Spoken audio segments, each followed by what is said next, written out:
स्वागत मित्रांनो, माझे नाव श्रावण उमाकांत काष्टे.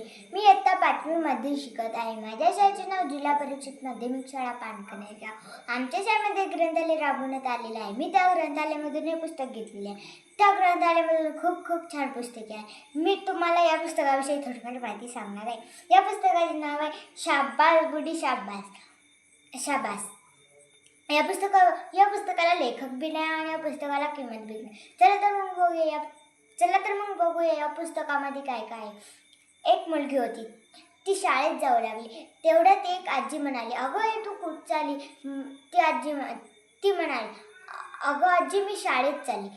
ती म्हणाली, अगं मला तू कुठे राहते? ती म्हणाली, अगं मी या गावाच्या पलीकडेच राहते. अगं आजी मी या गावाच्या पलीकडेच राहते. मुलगी म्हणाली, अगं आजी तू कुठे राहते? ती म्हणाली, मी बी या गावाच्या पलीकडेच राहते. ती पोरगी म्हणाली, अगं आजी तू चष्मा का लावती? ती पोरगी म्हणाली. ती आजी म्हणाली की अगं माझ्या डोळ्याचे ऑपरेशन झालेले आहे, मला काय दिसत नाही. मग तिथं झेब्रा क्रॉसिंग होते. मग त्या आजीला बी त्या झेब्रा क्रॉसिंगच्या पुढे जायचे होते आणि त्या मुलीला बी. ती म्हणाली, अगं आजी मी तुला हात धरून नेते, तू कुठेतरी पडशील.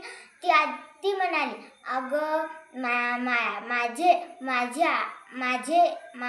माझी हे मुलगी येणार आहे, मी थांबते नाही तर.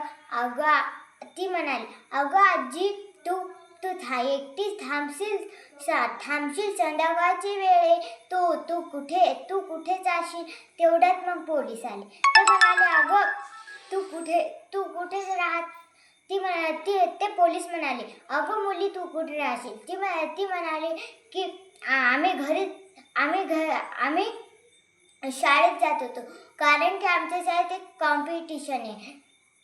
ती मुलगी म्हणाली, हां आम्ही कॉम्पिटिशनच पाहायला चालू. ती आजी बी म्हणाली. मग ती आजी म्हणाली की अगं मला पण शाळेतच जायचं. ती म्हणाली, तुझ्या मुलीचं नाव काय? ती म्हणाली, प्रिया. मग ती म्हणाली, अगं माझी तर ती प्रिया मैत्रीणच आहे ना. मग तेवढ्यात पोलीस गेली. मग त्याच्या दोघीचे बोलणे चालू होते.